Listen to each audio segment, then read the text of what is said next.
Maybe I'll start off by saying that a lot of the people involved in my initiative are different from some of the players on this stage. So we have mining players like Rio Tinto. We have the head of the Canadian Federation of Agriculture, which represents multiple farmers across the country who produce grain and everything in between, labor unions. Multiple indigenous organizations. And so, and we think about this question of what does this net zero future need to look like? It needs to look like a future where farmers can produce food affordably while continuing to drive down emissions. It's a future where people still have jobs, and Canada is a country that can still have jobs for the growing population we want to have through immigration.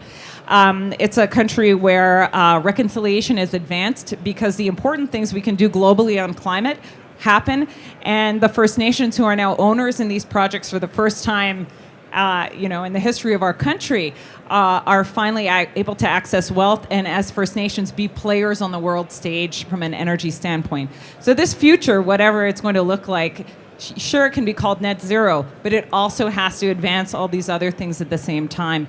And we can never lose sight of all those values at play, and I think those need to be key in the conversation.